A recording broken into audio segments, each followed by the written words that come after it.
Selling bodies and body parts, a trial set to begin in just months. And tonight, new grisly details of what the FBI says really happened. ABC 15's Nicole Valdez is live. This building off 24th Street and University doesn't look like much, but according to new claims in these court documents, the Biological Resource Center was essentially running a chop shop for human body parts, mixing, matching, and selling them in ways we'd never heard of until tonight. One FBI agent revealing what it was really like inside the Phoenix body donation facility, from buckets of heads, arms, and legs to coolers filled with severed penises when the FBI raided the building. He even spotted a smaller head sewn onto a larger torso in a, quote, Frankenstein manner. The limbs, according to that agent, with no apparent identification. A torso with a head apparently went for $2,400. A leg about $1,100. They'd even sell knees and feet alone for under $500. The owner of the Biological Resource Center was already sentenced, but he was only given probation. Yeah. Where it's also going to get controversial, perhaps. Cloud seeding is something that I studied in school for meteorology, weather modification. Back when I went to school, it was like, I've poo-pooed a little bit. It was too expensive. It's not efficient enough. Well, guess what? When you get desperate and then technology gets better, 20 years later, here we are. Cloud seeding is ramping up so big. You see me there showing that flare on the plane. They send silver iodide into the clouds, and then it makes it snow more.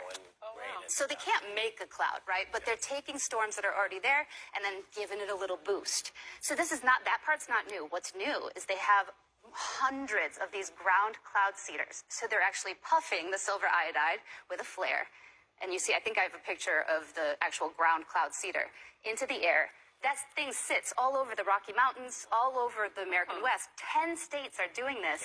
And I wanted to tell this story because my friend Russ is the state climatologist of Colorado, and he said, you got to see what's happening with cloud seeding. It is huge, and it's only getting better by next year. Watching Mr. Beast pisses me off so much because it shows that we were right about the 1%. Why has Mr. Beast done more in the past 5 years alone than the 1% has since the beginning of time? The man has given sight to the blind, fresh water to millions of people on an entire continent, free food trucks for the homeless, goes into grocery stores and pays for everybody's groceries. The only thing that the 1% does here is give to charities and foundations in their name. You go to the foundation's website, where does the money go? Back to them. Then you see people on the internet try to cancel Mr. Beast. Well, I was in Mr. Beast videos and Jake Paul didn't win, I did. Girl, nobody cares. Well, he called his girlfriend's job a hobby. He paid for my groceries for a month. Hey, he's a good man, Savannah, a good man. He just misspoke. Then you have the finance bros on social media. The billionaires deserve to be billionaires because they created something that everybody uses. They don't owe anybody anything. Mr. Beast is not even a billionaire. He makes less than $90 million a year. That's still a lot of money. But millionaires do not compare to billionaires. And y'all say, I just don't like that he records everything. That's his job. He makes the video so he can make more money to give to more people. Imagine how different the world would be if the 1% cared. There's four things that make the most 90% of the people poor. Number one is taxes. Two is debt, college loans, house loans, car payments, credit cards. Three is inflation. Everything goes up because taxes go up. It's not because things are more expensive. It's taxes. If I have to pay more taxes, I have to pass that on. And the fourth thing that makes people poor is a retirement plan. That 401k or the IRA or their SIP. I don't need a retirement plan because all of my assets produce income. If you did not have the rich dad in your life, what would you be doing today? It's hard to say if I didn't have my rich dad because as a young kid, starting at probably about the age of 5, 6, 7, 8, 9, I really wanted to be rich. So I think number one is desire, and then you naturally seek your role models and teachers. And in my lifetime, I've had multiple rich dads. My rich dad was my best friend's father starting at the age of 9. Every Christian is born twice, dies once. Every non-believer is born once, dies twice.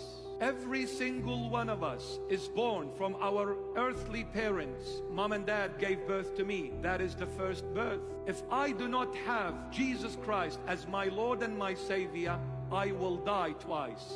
One, the biological death. Second, the spiritual death, when my spirit departs from God forever. And the spiritual death is the true death. The biological one, everybody goes through that. It is only temporary. It is not death. I am being transferred from one dimension to another. That is not death, but the true death, when my spirit separates from the Almighty God, then I am dead forever. The Lord says, you overcome the tribulations, you withstand the bittersome times that come your way for the sake of your Jesus. I'll make sure the second death is not gonna harm you, meaning you will not die spiritually, you will only die physically, because you were born twice, one from your earthly parents, second from your heavenly Father.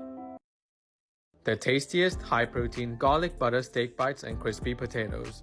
Only 480 calories, so much flavor, and so easy to make. Slice your steaks into cubes, seasoned with salt, black pepper, garlic powder, parsley, and olive oil. Mix till you lose patience, then slice your uncooked potato, seasoned with salt, black pepper, paprika, parsley, garlic, and optional olive oil. Mix well, then oven or air fry on the settings listed on screen. Next, cook the steak bites in light butter till golden and crispy. Add more light butter with minced garlic and fresh parsley. Give it all a good mix, then serve with the crispy potatoes and spicy mayo, and you're ready to enjoy. It took me years to realize Pixar is connected to a famous horror movie.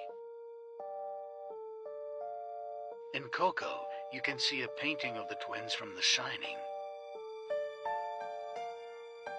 In Toy Story, Sid's house has also the same pattern rug as the Overlook Hotel. Also, check this out. A license plate in Toy Story 3 refers to room 237 from the movie. But wait for the best part. Again in Coco, you can spot an axe and a red drum. So what's the link between The Shining and Pixar? There's a singular intelligence here that's wearing both the ET and the demonic mask to hide its true identity from us. The only reason we're believing they're ET is because they've told us that. This is not a new phenomenon. This is an ancient phenomenon that's being reinterpreted in a new way. A singular intelligence that is using masks to deceive us and to hide from us. The phenomenon wants to self-replicate its own species. And not just that, but it wants to relocate its own consciousness. And they're more demonic than demons, they're more alien than alien. We're being invaded by the seemingly impossible here. The big three religions, Judaism, Christianity, and Islam, all have prophecies about the appearance of a messianic or a Christ figure during an end time or judgment day scenario. Those prophecies also describe this figure bringing forth a device that comes from the heavenly realm. It can open gateways in space. It can transform humans from flesh and blood into light beings. It is actually at the center of all of the events that are presently unfolding in the Middle East. Dear Americans, right now, we're giving you information that will help you to preserve your capital. While few currently understand the catastrophic events that will soon affect the most countries worldwide, including America, you have the opportunity, unlike others, to preserve your assets and reorient your business. Because your assets are not just your wealth, but also America's wealth. If we become impoverished, our country will too. By taking care of your capital, we can maintain the dominant position of our great nation. Right now, we will name the territories and specific countries that will be destroyed by the natural disasters sooner than others. Dear Americans, if you work, collaborate with, or your business depends on these countries, reconsider your relationship with them, no matter how advantageous they may seem. The first countries that will cease to exist in the next 5 to 7 years are Japan, China, India, Italy, the United Kingdom, and the countries in the Arabian Peninsula. This is due to the geological structure of these territories and their vulnerability to climate disasters. All other countries will survive a little longer, but ultimately, they will face the same fate. What the fuck is that, dude? Is that a fucking, what is that? Across the street from that? What? Man, this gang wars over here in this small town. Where the fuck we at? But I ain't never seen no shit like that in my whole life. Not my whole...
crazy how empires rise and fall, and that's one of the things that people are wondering currently about America.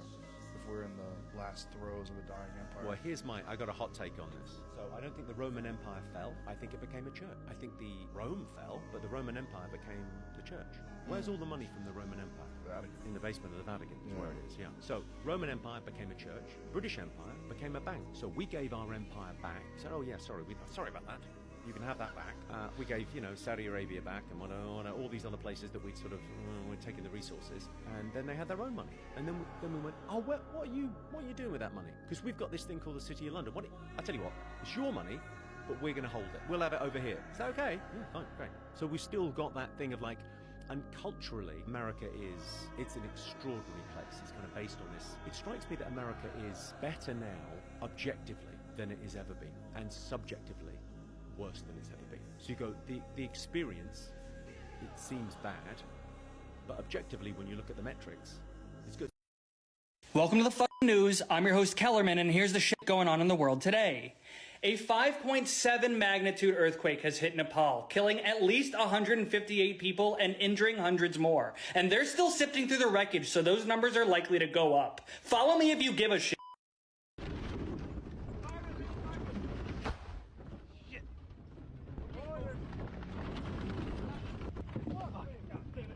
We're good, boys! Let's fucking kill these guys!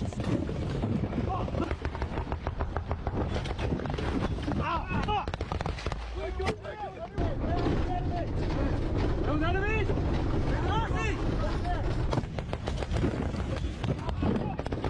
We're good! Anyone hit? No!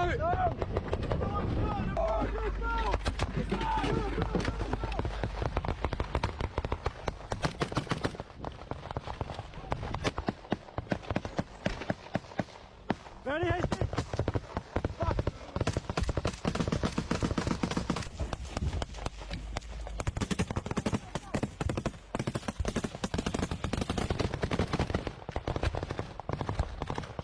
Let's go, get the fuck in there!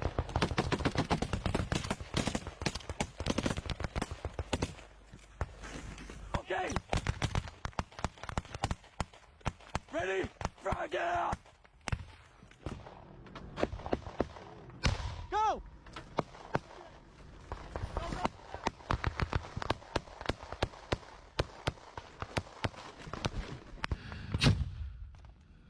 Frag out!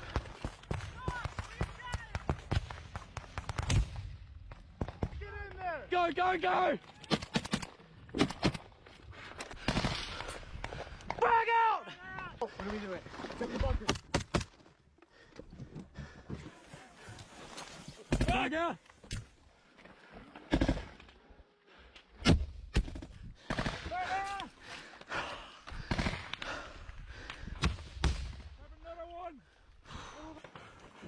Frag out!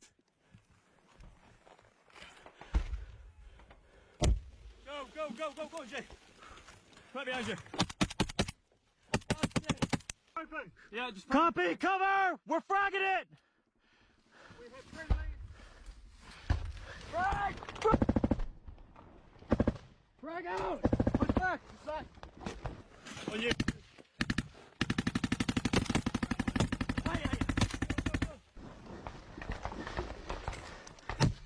Move! No. Frag!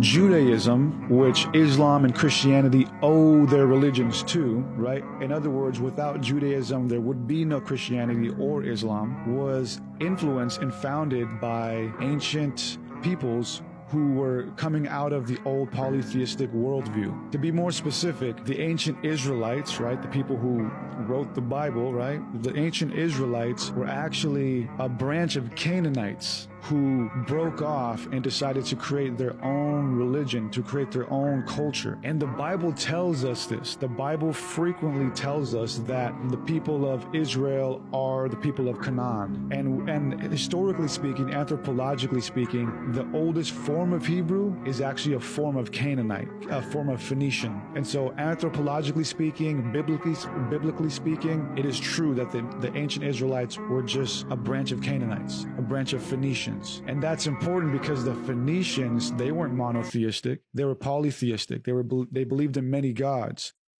Why isn't it possible to construct a calendar that doesn't have leap years? What you would have to do, you could do it, but what would happen is it means you care more about the year than you do about the day. So what would happen is you would celebrate the new year at like 3 in the afternoon. And then the next year you'd celebrate it at like 12 minutes after 3 in the afternoon. And then 20 minutes. It would sort of move through your calendar. So therefore, if you were to do it astrophysically, you would know the exact moment where we returned in our orbit, and everybody would celebrate that instant. And that would be, so then the whole world would celebrate the new year at the same time.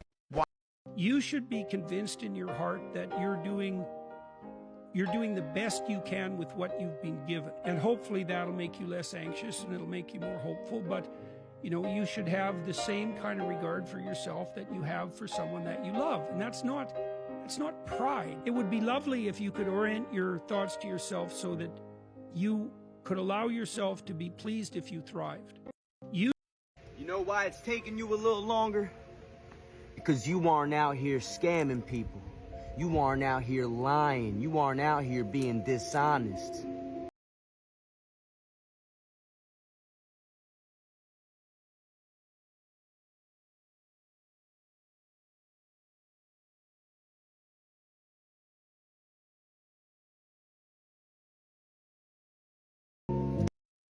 Chiquita. Come here, girl. Chiquita. Come here, girl. Stop working for this. And the school teacher said, no, you have to work for this. Get a job, get a job, get a job. This here is fake money. I would never work for this stuff. It's good as toilet paper. But most people in India, America, England, China, go to school, get a job, work for money. Worst advice possible. Work for assets. Don't work for this. I mean, I don't blame really immigrants for anything. The policies are not formulated by them. So the question is who's benefiting from that? And there's an entire political party that hopes to sort of have a new voter base on the basis of those people. And then there are also, and I think you alluded to this, a lot of employers who are benefiting from that. And by the way, you're also right that a lot of immigrants are in fact exploited. I mean, we've created an entire serf class to serve the day-to-day needs of the rich. And by the way, if you want to see the most intense opponents of changing or fixing our immigration system, talk to like some rich people in my neighborhood. And it's like, well, who's going to walk the dogs while I'm at SoulCycle? Like, I'm serious. So look, I would agree with a lot of what you said, or certainly the tenor of what you said. It's not their fault. But it does get to a core question, which is, do you, as a U.S. citizen, have the right to have any voice at all in who comes in? So the question is, like, what is the economic effect of this? I grew up in this state. When I grew up here, it was the richest out of 50. It now has, it's 48th for schools. It has more poor people than any state. Its infrastructure is crumbling, and the middle class is living in Boise. So how did that happen? There are lots of reasons it happened. But the truth is, importing millions of poor people doesn't make you richer. So the rest of us have a right to have that conversation. That's all I'm saying. Don't shut it down with racist, please. Sheriff's Office, you're being recorded. This is Operator Moore. How may I help you? Hi, this is Lucy Walters, Home Security. Hi. I've got an investigator requesting county assist in response to Discovery Island. Someone was seen in an out-of-bounds area. Sighting of a person in a restricted area. Yes, so the person was seen on camera. He didn't give me a description. A search party was formed to find the trespasser. 2 sheriffs took a boat to the island, guns drawn, and they began to push forward, until they realized just how big the island really was. Meanwhile, Richard treads carefully through the crunchy woods. Then he begins to hear voices. Not like a schizophrenic episode, but literal voices, coming from a chopper circling overhead.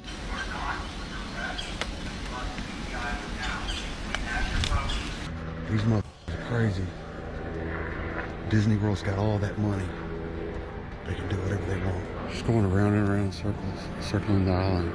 Police officers and island guards were circling the island. Not only that, but they located his boat and his provisions and confiscated them to entice Richard to come out of hiding. Thirsty and running out of options, he begins to drink the rainwater pooling on the leaves. Then he realizes he needs to come up with an escape plan. This whole game of cat and mouse lasted for roughly 4 hours. Then the survival instincts kick in. He heads to the beach, he looks for some water bottles because the plan is to make a flotation device.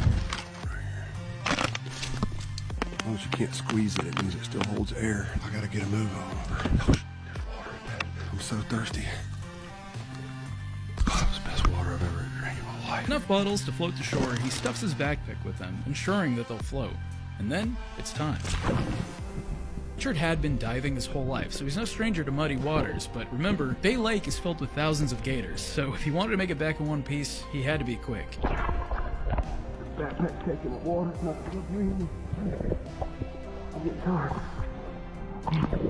1 hour later, he reaches land. Hell yeah. Oh my God. Nobody's ever gonna believe what happened to me today. Thank God. Upon making it to shore, Rich takes a moment, he catches his breath, and he decides to call his girlfriend to let her know that he's there. I just made the swim. Hey, I love you. What do you mean they... And that's when he receives the unfortunate news that shakes him harder than the cold, murky waters of Bay Lake. They're gonna take you to jail if I don't come out and turn myself in? Just when he was celebrating his great escape, thinking he made it off the island scot-free, it turns out, not only did law enforcement have his boat and his supplies, but they also had his girlfriend and their van in their possession. The deal? Turn himself in and they'll let her go. Can they do that? Is that allowed? I'm not a part of it. I hear you. I love him, but not that much. All right, Richard, unfortunately, you're going to be placed under arrest for trespassing, okay? So that's exactly what he did. After getting his boat back from the sheriffs, he went to meet with the local police officers on the shore. His journey had finally come to its bittersweet conclusion. In the end, after all his preparations and the long journey just to get to the island, his week-long vacation was cut short. Richard was arrested for trespassing, but later entered a plea deal where he only had to pay a $100 fine. And the cherry on top, he received a lifetime ban from Disney World. I don't think he was planning on going back. Guy gets arrested for exploring Disney World's secret abandoned island. On this island, they're so f***ing good. There's something up they don't want people to know about. Richard McGuire, also known as Southern Pirate Outdoors, had just finished swimming for his life, escaping a seemingly inescapable situation. Surrounded by Disney's private security and Florida sheriffs, he hides in the brush off the shores of Bay Lake. He had just escaped Discovery Island. He called his girlfriend to give her the news, but would be shook to his core when he found out that the cops were one step ahead of him. 4:25 in the morning. This raggedy boat I just bought, no wonder I got it at such a good price.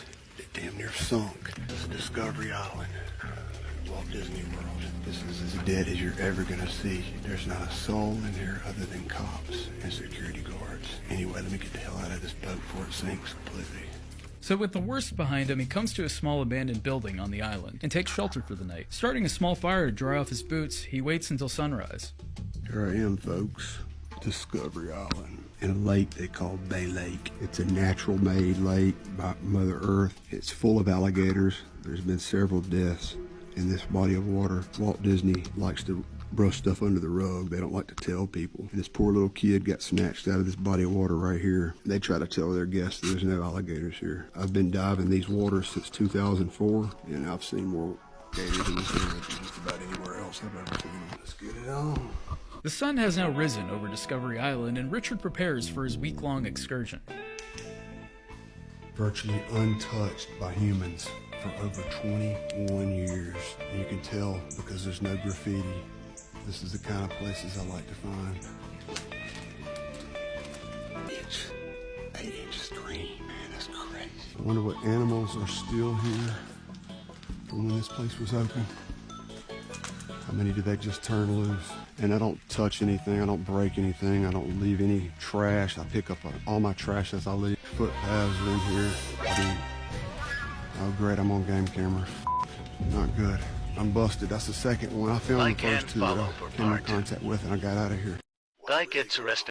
This has been fascinating to see the lack of armored personnel carriers, the lack of armored vehicles, and so forth. And now Ukrainian soldiers being forced to go on foot and or bicycle to attack the Russians. What do we know about that? There's one video that's popped up on social media on Telegram. This guy's got a bicycle with a bunch of landmines strapped to it, and he's moving them forward along a dirt road. The reality is the armored vehicles are a target, and Ukraine doesn't have any way to protect them. In a normal conventional army, if it was functioning properly, there would be some air cover, there would be some mobile artillery so that they could at least lay down a field of fire as these guys would move forward. Well, they don't have that. The Russians, on the other hand, have ample amounts of artillery ammunition. They've got the fixed-wing aircraft, they've got the helicopters, and so they're able to just devastate anybody in an armored vehicle or a tank. This has been fascinating. Hold on. I listened to your whole history for like 5 minutes here, so at least let me respond to it. Your entire claim is that the Arabs did not reject peace, and then in your own disquisition, you admitted that the Arabs rejected the Peel Commission plan, which was a separation between the Jews and the Arabs, which gave an extraordinary amount of land to the Arabs. The Arabs then rejected the peace partition plan proposed by the United Nations in 1947. They then proceeded to reject the Oslo Accords in 93. After that, they rejected the Wye River Accords in 98. They rejected Ehud Barak's very generous offer in 2000. They rejected Olmert's very generous offer in 2008. Every single peace deal that has been proposed by Israel or anyone else has been rejected by the Arabs for a very simple reason, which was the very first question I asked you. You do not accept that there should be a Jewish state anywhere in this region. So as long as that's the case, there's literally nothing to argue about. You cannot simultaneously maintain the position there should not be a Jewish state anywhere in the region and then tell me that I'm wrong when I say that the Arabs will not accept a two-state solution. You yourself say that there should not be a two-state solution. If, based on the numbers, more Germans died than Brits in World War II, did that mean that the British were wrong in World War II? Because they did. Many more Germans died than Brits. Based on the numbers, does that mean that Britain was wrong in World War II? Britain wasn't bombing civilians. Which part of Israel is occupied Palestine? All of Israel? There we go. There we go. There we go. So what you're calling for is the obliteration of the state of Israel, and all of this is just a cover for that. I appreciate your time. For those too slow to understand, I'll say it real slow in small words. Israel abandoned the Gaza Strip in 2005. It is now 2023. Hamas has ruled the Gaza Strip since 2006. It is now 2023. Hamas is in control of the Gaza Strip. Hamas is holding hostages. Hamas is in control of its own civilians. Those civilians live under the rule of the Hamas government in the Gaza Strip. Those civilians are Hamas's responsibility. It is a war crime to put your civilian in front of military targets. It is a war crime to shield your rockets with children. It is a war crime to hold hostages. It is a war crime to put hostages in a war zone to try to prevent bombing. All of these are war crimes. Every ounce of blood that is spilled, every building that is taken down, every ugly photo you see from Gaza is on Hamas.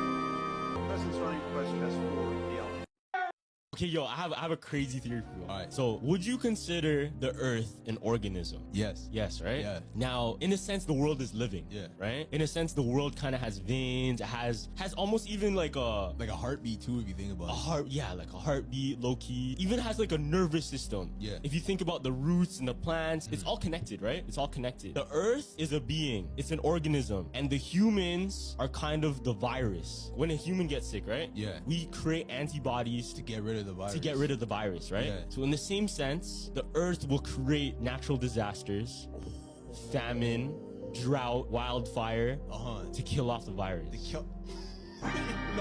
No, that's crazy. And look at all the natural disasters that are happening because of it. Yeah, and think about like the more that we hurt the Earth, like the stronger the storms get. Yeah. You think about like the more global warming happens, like the stronger like the hurricanes are. The hurricanes are more powerful. That's crazy. So what if we are the virus, bro? What if humans are the virus? We're oppressed financially as a country, and it's not because these guys are just tyrants, it's because they understand something that we're not able to understand, which is this. If we are constantly worried and constantly in a state of stress about how we're going to survive and how we're going to pay our bills, and how we're going to grow what we're trying to grow, and they make it just hard enough, and they have it perfect, bro. They have it right in that perfect zone where it's like almost impossible to win, but you can still win if you give everything in your life to it. And that's not how it should be. How it should be is we should be able to run our businesses, have a family, have a life, pay way less tax, have far less stress. They want us to be financially stressed because if we become too financially powerful, we threaten their power matrix. Meet the vampire deer, a creature that's both enchanting and haunting. These creatures, formerly known as tufted deer, are known for their distinctive fang-like canines. But don't worry, they're not after your blood. These fangs are used for territorial battles and to attract mates. Vampire deer are reclusive herbivores, typically found in the dense forests of Asia. Their nimbleness and agility in the forest are a true marvel of nature. So, while they may look like creatures of the night, these vampire deer are just another fascinating chapter in the story of our planet's incredible biodiversity. What is non-negative energy density? Yeah, actually, I'm not even completely sure myself. On Star Trek, it's called dilithium crystals, which make warp-drive, wormholes, and time travel possible. For a physicist, it is negative matter and negative energy, things that fall up rather than falling down. Now, a black hole has positive energy, energy to rip the fabric of space-time, but it's unstable. It collapses back on itself. You need negative energy or matter to keep it open. That's why Hawking made a very famous theorem showing that wormholes, showing that time machines require negative energy to keep the black holes and things like this from collapsing again. It is anti-gravitational, repulsive, and that's what prevents the black hole from collapsing all the way. Wake up! Hey everybody, just check out this friggin' shit here. So this is our new House Republican Speaker Mike Johnson, and he's photographed here with his wife. And just check out what she's wearing. Really look at it. Because I'm going to show you another picture, and I want you to see if you can see the similarities. Do you see the similarity here? Do you see what she's wearing? You think that happens by It's accident? the same. And this is a series called The Handmaid's Tale, which is an adaptation of the book The Handmaid's Tale from Margaret Atwood. The show The Handmaid's Tale is about like this extreme Christian fundamental group that takes over the government and basically runs the United States off of their extreme religion. And Mike here is an evangelical Christian who has really extreme values. And I just thought it was really interesting that she's wearing this, and in the show, The Handmaid's Tale, she's wearing this. And these two characters in the show are actually the ones that are like higher up that are running the government. Pretty scary, isn't it? A government has no right to tell you how to live. Your parents have the right to tell you how to live. Family. But the problem is, when there is imbalance in a family, we have an imbalanced society. And when the rule that is placed by the government that once you are a mature 16 years of age, you decide to leave home, you are absolutely free and no one can stop you. I just wonder, a 16-year-old, an 18-year-old, a 20-year-old, a 30-year-old for that matter, how much do you know about life and the ins and outs of that life? Not much, my dear friend. A teenager will always come and say, I know what I'm doing, Mom, Dad. That's what they will say. I know what I'm doing. And they see that Mom and Dad are nothing but an obstacle, are nothing but a hindrance, are nothing but a pain in the neck because they are standing in my way and they are not letting me to have fun, enjoy life and experience it for myself. Okay, Mom and Dad, you say this is wrong, but let me experience it and let me find out for myself if it is right or wrong. Well, if I let you experience it, it may be too late because the damage will be much greater than you and I to be able to fix. The observable universe is just the part that we can see. And you're right, we can't see further back than roughly 13.7 billion light years because that's the amount of distance that light can travel since the beginning. But almost nobody believes that the universe ends at that point. Most everyone believes it goes on at least a far distance beyond that. And the supposition of this particular example that we're saying is that it goes on infinitely far. The observable universe is just the part that we can see. And you're right. They know who built the Great Pyramid, don't they? No, they don't. No, they definitely don't. Archaeologists have attributed to certain pharaohs, but there's a lot of problems with that. The Great Pyramids, they said they think they're tombs, but there's no evidence they're tombs. They've never found like pharaohs in them, right? They have burial chambers. No. Those are different areas. That's not the pyramids. Not the pyramids themselves. The pyramids are so massive. There's 2,300,000 stones. Yeah, the Great Pyramid was the tallest building on Earth until like 1860, I think. There's stones that were cut from a quarry that was 500 miles away. They cut obelisks that were like thousands of tons. They moved them through the mountains and got them hundreds of miles away. They have no idea how they did that. They were probably very sophisticated, but in a different way than us. They probably had technology that we haven't figured out yet because we went to combustion engines and electricity, and that's how we figured out how to use human creativity and constantly innovating when we created technology that went in this way. But it's really possible that another culture 20,000 years ago or whatever had figured out a way to innovate the way we have with combustion engines and electronics, but in a completely different way. The fucking Hamas dude gets up, sees the fucking tank, straight up walks up to the motherfucking tank. Hey, watch. It's insane.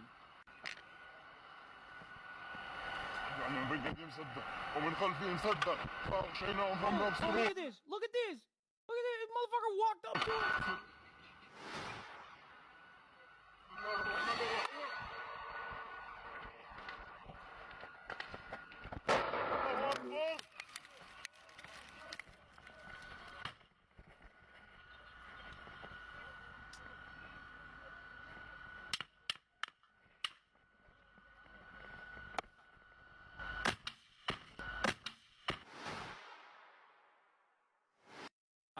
It's really funny when they do the fucking crazy editing.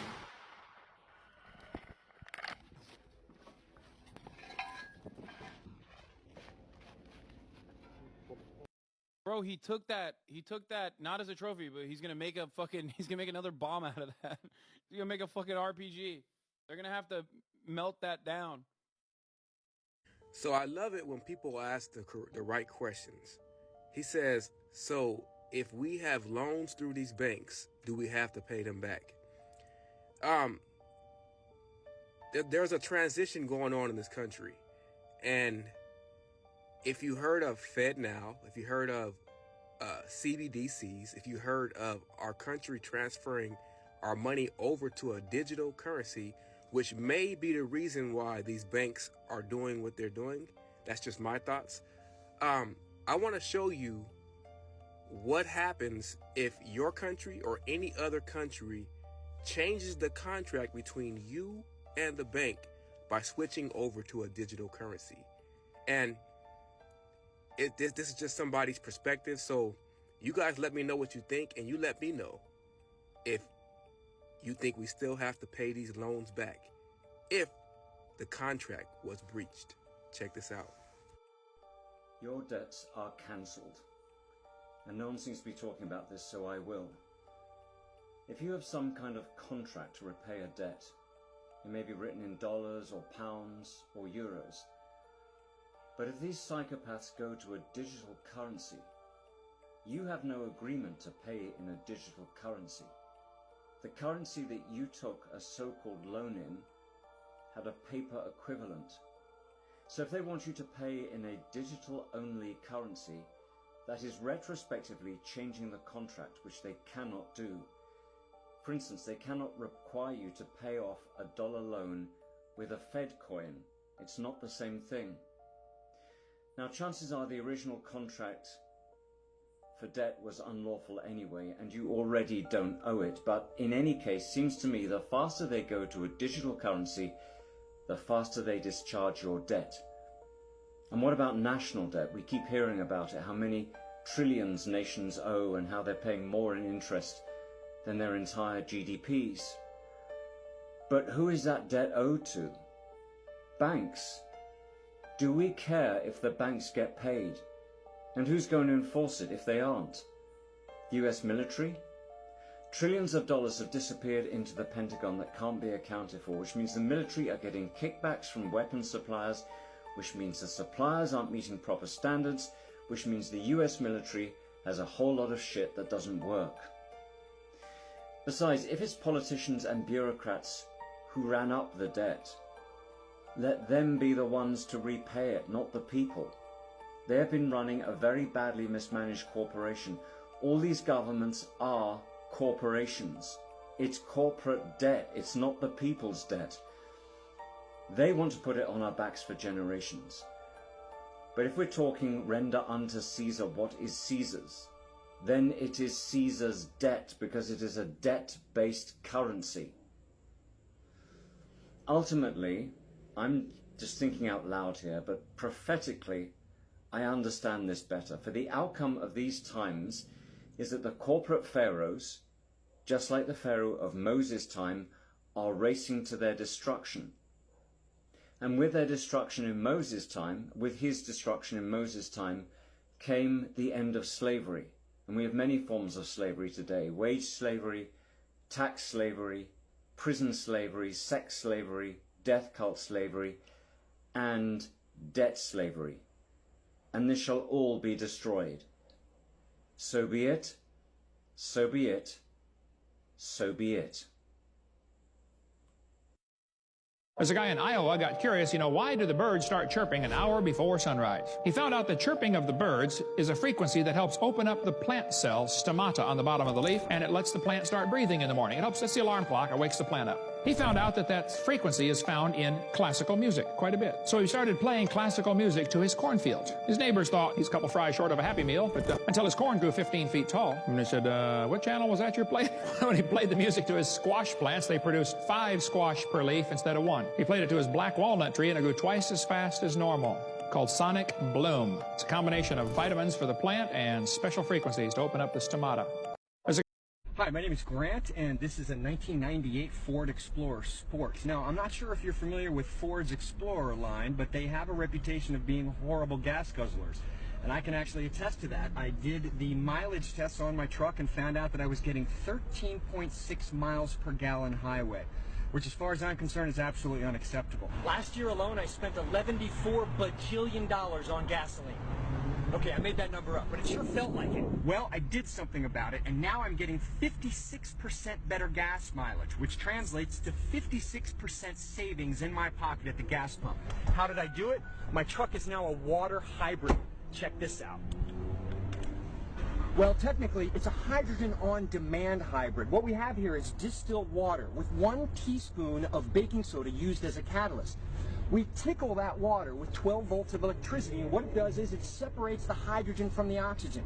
That gas is then sent into the combustion chamber, where I was formerly getting a 30% burn. That's right, in all of your gas vehicles, you only get a 30% fuel burn, which translates to 70% of your fuel, of your gas, comes out of your tailpipe. Now, however, I'm getting a 100% burn in my combustion chamber, which means a few benefits. Number one, after a couple hours of running hydrogen, it had blown years of deposits out of my engine. My engine actually idles so quietly in city traffic I can't even hear it. My torque increased, my horsepower increased. The banks start closing down. It's about to be a war. What we gonna do? How we gonna live? How we gonna survive? All bullshit. Everything in this matrix is fake. But if we believe that it's real, then it will be real. How many people seen this movie right here? No, not how many people seen this movie, how many people overstand this movie. The Wizard of Oz was talking about everyone that lived in the Matrix. Me, you, all of us. Let's start with the lion. He have no courage. They are putting hormones in our food to make men lose their courage. They put hormones in our food to make us not men no more. Look at the world. Next we had a scarecrow. He has no brain. The media is trying to tell us that we have no brain because we can't think for ourselves no more. The Tin Man have no heart. We lost our heart when we stopped vibing with nature. We gotta find our heart. We can't forget about the dog Toto, right? Toto represents the dog star, Canis Major. Then we got the bad witch, and we have the good witch. Do you know what the bad witch and the good witch represents? The good witch represents positive, and the bad witch represents negative. Remember, we live in a battery matrix. We need negative and positive to have an outcome. Okay, now let's get into Dorothy. the goddess that fell asleep and forgot her true purpose on this planet. Do you know who the goddess really is, and why is she wearing red shoes? The red shoes represents the root chakra, because we are no longer living, we are just surviving in this artificial matrix. But wait. Let's not forget about the yellow brick road. What do that really mean? The yellow brick road actually means gold. The more gold you have, the longer you can live and the more portals you can open up. Nothing is real in this matrix. Everything is dealing with hypnosis. If they can hypnotize you, they can make you do anything. Let's get back into Dorothy and the red shoes. They've been trying to tell us that we are living in a fake world forever. Always pay attention to the red shoes. Or how about in the Matrix? Pay attention to the lady in the red dress. How about the Oracle eating a piece of red candy? Oh yeah, more red candy. All my woke people that think they're woke, you're still asleep because you took the red pill. The root chakra. I just want people to understand we live in a maze, a fake reality. Nothing is real. Are you real? You have to understand, language is a spell. Numbers are spells as well. We are living under the 7 deadly sins. We have the 7 chakras, 7 days of the week, 7 trumpets from the angels, 7 days of Kwanzaa, 7 chakras. When you look at the logo of NASA, it looked like a red 7 going across. Pay attention to your right palm. You will actually see a number 7 on your palm. Why would we have a number 7 on our palm? What do it really mean? We have too much time on our hands. The year 2024 will change everything because we are getting out of this cycle of 7 with this fake reality. We are going into the number 8. They don't want us to go to number 8 because we will understand 8 represents completion. We will understand this world is so fake. If you want to break these spells, check out my ebook, Shadows of the Matrix. The link is in the bio. Type I love you, God, and share this video to 10 people. Your life is not going to be the same. Amen and amen. Type I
Microwaves. This is a World War II attempt to communicate using microwaves.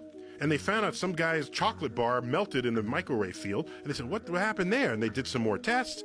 And of course, the water molecule would respond to microwaves. It vibrates them ferociously. And so you put food in a microwave cavity, the water content of the food vibrates, friction cooks the food. Yeah, but everybody's scared that it fucks up the food. Well, does it? No. So it doesn't work for completely dried things? Yeah, that's why if you put something that has no water in it, it's not really very useful. What happens? It's why it heats the food and not the plate.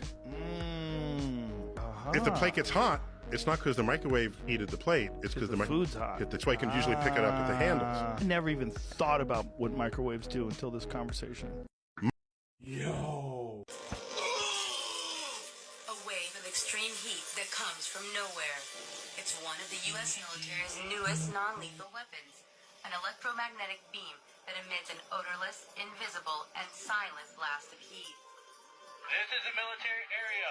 Move away from the perimeter. I say again, this is a military area.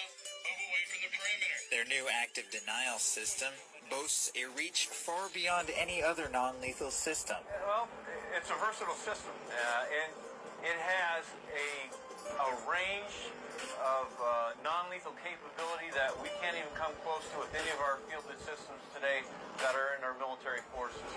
About 7 football fields, to give it some perspective.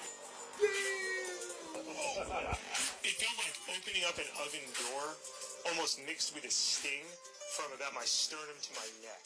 So, like, you started really feeling it on my neck before I had to kind of instinctually jump out of the way. This weapon, under development for 15 years, has yet to be used in the field. The technology has attracted safety concerns, though the U.S. military says the rays do not penetrate the skin and pose no health risk. Yeah, now, knowing what I know, no. All right, so just how far has the Central Intelligence Agency gone in its attempt to understand and create new mind control technology? New details are coming out in a trove of declassified documents that the agency has kept secret for years. RT's Rachel Blevins has more. A new series of documents have been released that appear to give insight into the CIA's gruesome and disturbing mind control experiments. The latest release is comprised of 800 pages that include diagrams, diary logs, and letters detailing the results of experiments conducted as part of Project MKUltra. The documents reveal that dogs were the subject of some experiments seeking to establish mind control technology. This doesn't absorb all of the energy, but the water does absorb even the low frequencies significantly. And if we had the higher frequencies, this would be a complete protection. What's nice about that is that if you were potentially facing a microwave attack, if you just had a couple of water bottles and a towel, you could hold it in front of your face and you'd probably protect yourself from a weaponized microwave system. And if you're thinking, well, that'll protect my face, but not the rest of me, just get a beach towel, flood it with water, hold it up in front, and you could dance away, and you're perfectly safe. Easy, compact, and certainly not a threatening defense system. The other way that we can potentially protect ourselves is taking advantage of the microwave interaction with metal. Any kind of a conductor will act as an antenna and will actually reflect the energy from the microwave back toward its source. So let me show you how that works. All right, next test. This is some thin sheet metal, and the microwaves will reflect off of the metal. And again, we should be able to block the energy simply by placing the metal between the source of the microwaves and the fluorescent tube. Turn the buddy on.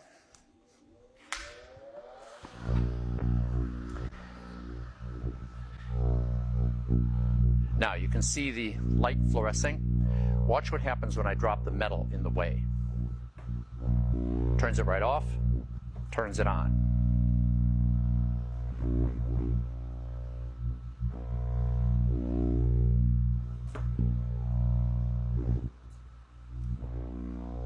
Very effective.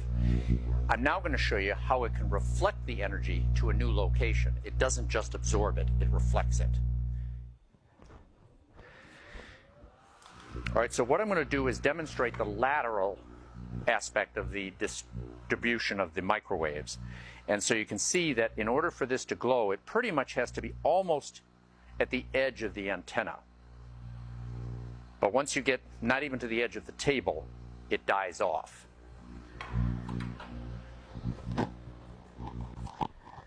I'm now going to put a metal reflecting plate in front, like that, to redirect the light this way.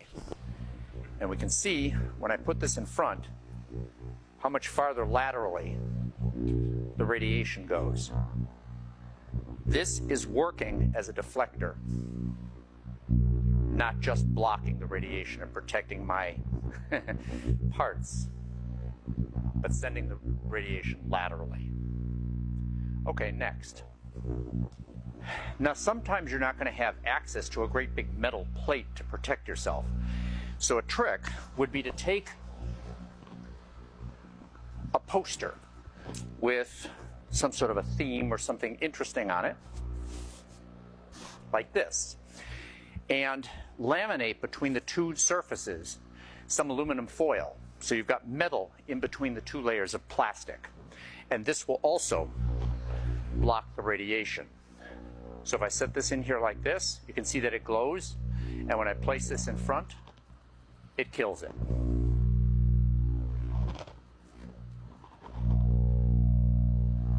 Can you see that? Yep.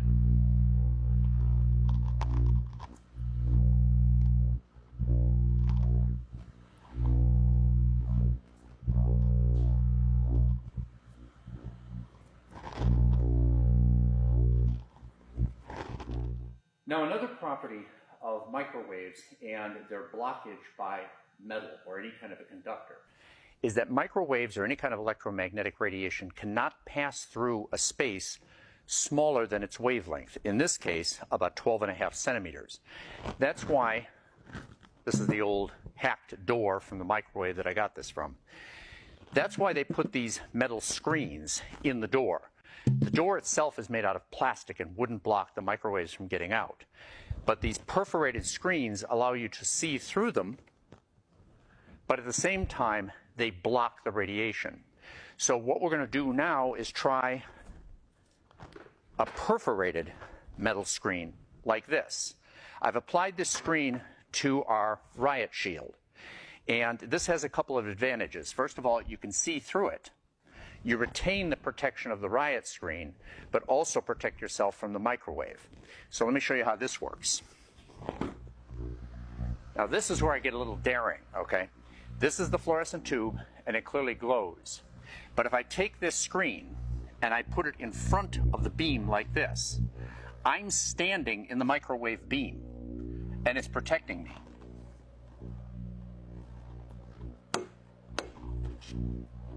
But not here. Here, but not here. And I feel fine. In addition, the metal will actually support a voltage. That's how some of the energy is handled by from the microwave. Some of it is reflected, some of it is absorbed. The point is that because this perforated surface allows me to see through it, and because it's convex relative to the beam, the energy that's being deflected off of this to the sides, see if we can get this to go, is spread out. And so as a result, you don't burn your friends who may be standing around you because you've made the energy far more diffuse by the time that it would get to the backsides of anybody around you, which is kind of a nice touch. We're not trying to weaponize anything here. But again, I feel fine. Just make sure that when you do use the screen, it's aluminum screen, not the fiberglass that most modern window screens are made out of. It needs to be in aluminum. And finally, there is a small voltage that can develop in the conductors here, but it's small enough and it is lost in the resistance of the aluminum so that you can touch this and you don't get a shock. Pretty neat, huh? Basically, what we had here is a technology that was built which would give those people who operated that technology, of course, a huge advantage because they could see and view timelines within a stream, within a field. You know, the awareness of this technology came to us through certain whistleblowers, and one of them was a guy by the name of Dan Burish, who went into some detail about how that technology was acquired. It starts at the end of the Second World War. It was the first time that the United States ever came into contact with certain ETs, you could say, who began appearing over the skies of the United States. And their appearance, again, was accompanied by crashes and captures of both the craft and the pilots piloting that craft. And it leads directly to the formation of the breakaway civilization, that which was created by one ultra secret society that was called Majestic 12. they who have ultimately come into possession of the looking glass material and time travel and other technologies ever since. So between 1947 and the early 50s, there were a series of crashes that took place, not just one, and they started the whole back engineering process. And they also had captured extraterrestrial beings. And the looking glass has ended up in S4, Area 51. It is a film to describe to you and explain visually the effect of cymatic frequencies on texture, structure, water, oil. If you spare a little of your imagination as you watch this film as it runs, you will see many things that answer many questions. You will see living forms, living amoeba, almost animal-like creatures. You will see continents being formed, the Earth itself coming into existence. You can see all this and watch it before your eyes. Everything owes its existence solely and completely to sound. In the beginning was the Word, and the Word was God. We are told that this is how the worlds began and how creation took shape. If we put that into the modern idiom and say that into the great voids of space came a sound and matter took shape. Please watch carefully. Dr. Peter Guy Manners laid the foundation. Now we delve even deeper. The question is, are you ready to uncover the truths that have been meticulously concealed for centuries? Frequency and vibration, concepts long studied, with their sheer power archived in thousands of classified documents. The CIA, amongst other agencies, has detailed the immense capabilities of these forces. Their potential to induce earthquakes isn't merely a conspiracy theory. It's a documented reality. Numerous patents reveal the potential to influence weather patterns, hinting at the capacity to create rain and even hurricanes. The military's clandestine involvement in this domain suggests the gravity of its implications. The secrecy, the layers of obfuscation, all point to something profound. Consider this. The Wi-Fi signals permeating our environment are invisible forces we've come to rely upon. It's there, always present, allowing us to connect, communicate, and navigate our digital world. Similarly, the television, a staple of modern living, functions through electronic beams scanning rapidly back and forth, translating signals into images and sounds. This is the palpable power of frequency, present in our everyday lives, often taken for granted. Yet, in an era of incessant notifications and relentless distractions, our attention spans wane. We stand at the brink of revelations about sonic sorcery, yet risk being pulled away by a mere ping on our devices. The Illuminati, that shadowy ensemble, is believed to possess arcane knowledge of these frequencies, using them as instruments of control, influence, and dominion. There's a silent battle, an ongoing hunt for specific powerful frequencies that can reshape the very fabric of society and reality. If we falter, if our attention wavers, we may lose more than just a piece of information. We might lose an entire battle in a war we didn't even know we were a part of. It's a battle for knowledge, for power, and for the future of our world. So, I urge you, as we venture deeper into this world of hidden harmonies and clandestine chords, to remain vigilant. Understand the urgency. These aren't mere sounds or vibrations. These are the threads weaving the tapestry of our reality. Guard your focus, for in it lies the key to unlocking secrets that could define the course of our future. As we pull back the layers of secrecy, deception, and sonic sorcery, brace yourselves for truths that might just redefine everything you thought you knew.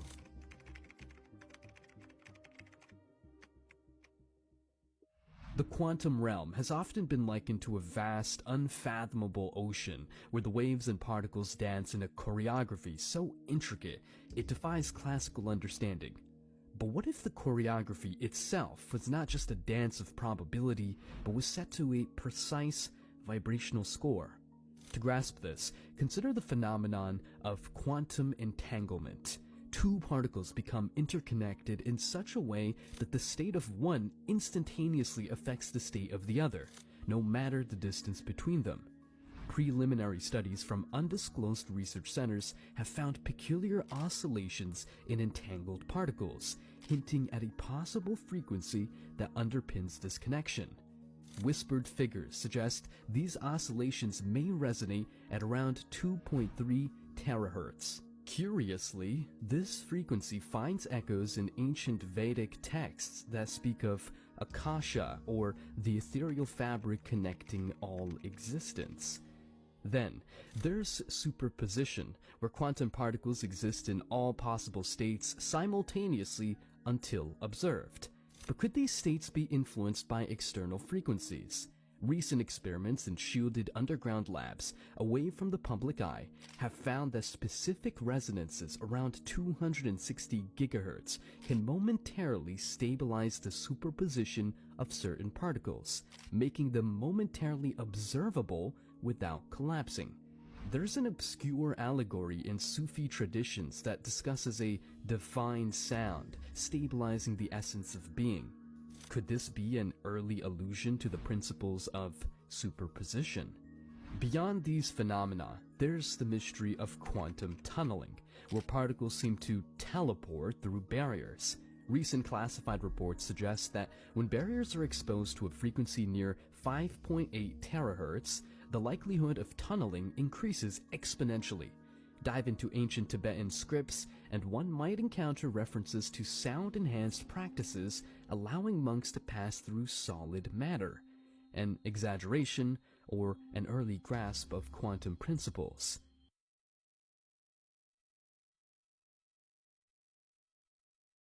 They always tell you what's happening through TV shows, don't they? Most fantastic device ever. The Smart Mark. I never realized how wonderful technology could make me feel. The Smart Mark has brought order to my life. And the best part? It's absolutely free. Has been given the Smart Mark #1. Time to test our system, number 6. The Flex Fighters are out there somewhere, teaming up with...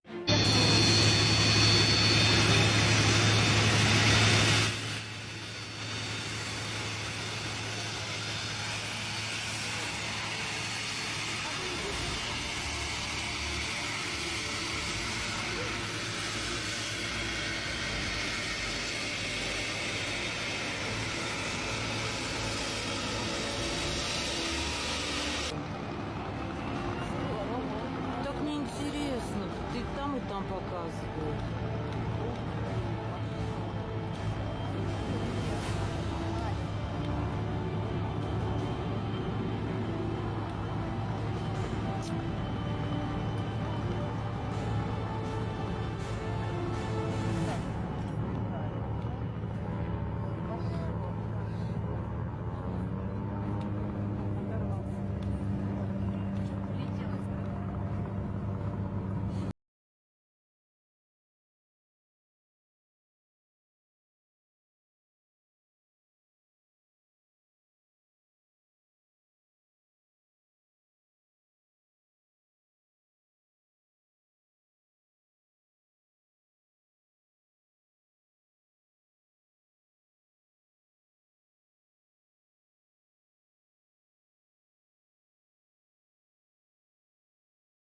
Solving this problem is possible, and something humanity should all be putting effort in to fix. What's the secret of success? To be honest,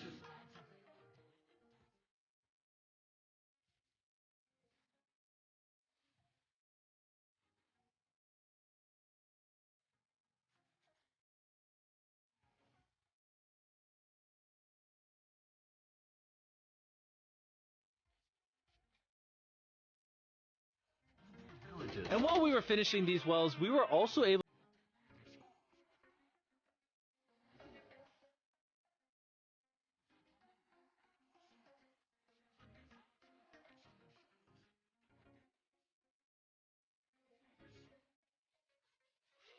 and even put modern whiteboards and projectors in all the classrooms. Do you guys like the projector? We were using a chalk and then a lot of dust, but today everything is clean. We truly appreciate it. No problem. It's the least we could do. But then when we flew out to the site of the 45th well, we realized this community had it even harder. Every time they need to get water, they need to take a treacherous mile-long hike through the jungle. And that mile-long hike also happens to be on a giant mountain. I wake up very early, about 4 o'clock, so that I can fetch water for the school. We are not safe fetching water here. That place is very slippery. Chances of getting an injury is very high. So while we worked on their well, the community took me to see how they currently source their water. You guys would have to make this trip how many times a day? 2 times. 2 times a day. Oh, wow. So a typical student would carry something like this? Yeah. Oh, God. If 200 students did this every day, how hard could it be? It could be very hard. Oh, boy. Dang, this is very steep. We're just walking down this mountain forever. Every day. It was actually surprising how difficult this hike was. And these people go through all of that just to get to this spigot. That's water is still unsafe to drink. This is where you guys get your water from normally? Yes. And filled with water, these jugs can weigh up to 40 pounds, which is insane for these children to be carrying up this mountain. The ladies can carry 2 of those. Oh, I totally can as well then. And as soon as these jugs were filled, it was time to head all the way back up. Hurry up, let's go. He's not even sweating or anything. I got it. And now, instead of spending hours a day for unsafe water, their new well is only 10 feet away from the school. So, they can just fill it up here now.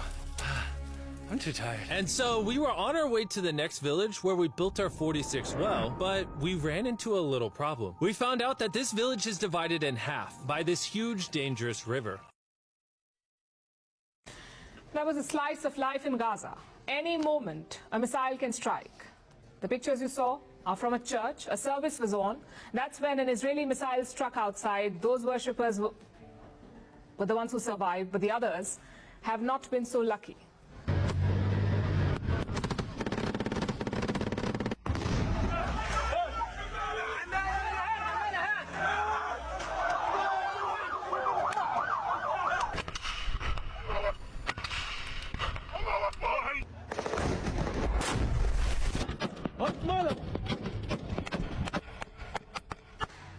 Israeli forces are pounding Gaza. Yesterday, they stepped up their operations. Israel says they've killed dozens of Hamas fighters, and they're attacking from all sides. Tanks on the ground, warplanes in the air, and missile ships on the high seas in the west. Israel's defense minister was at the front lines yesterday. He said they're hitting Hamas on quote-unquote every level. I am impressed with the forces' operations. It's a determined operation. Decisive, strong, combined operation between the ground forces in the air with supporting fire from the sea, from the air. I want to convey my great appreciation for the performance of our forces. These are very important achievements in the field. We're hitting terrorists at every level. With each passing day, Israel is expanding operations. Let me tell you how. The ground offensive began on the 28th of October. Israeli forces entered Gaza from the north. Now they're coming in from all sides. They've used 4 entry points in the north and at least 2 in the east. And what kind of resources have they deployed? Israel is obviously keeping the numbers under wraps, but it's clear that they've deployed serious firepower here. There are armored vehicles and tanks with hundreds of soldiers. They're conducting door-to-door operations and getting cover from tanks and warplanes.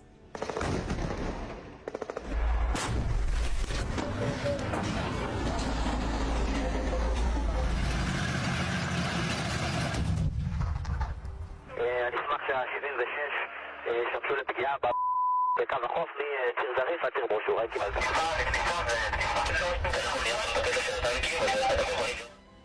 Since the beginning of this war, Israel has hit some 11,000 targets in Gaza. 11,000 targets. But what is their goal? To destroy Hamas. That's what Prime Minister Benjamin Netanyahu said. But this success on the battlefield is coming at a hefty price. Civilian casualties in Gaza have crossed 10,000 according to some estimates, and the numbers are making Israel's allies uncomfortable, like the United States. Initially, President Biden backed Israel to the hilt, but now he seems to be wavering. Yesterday in Minnesota, Biden called for a humanitarian pause. What does that mean? It's not a ceasefire. It's a pause to pull hostages out. And he used the word prisoners for them.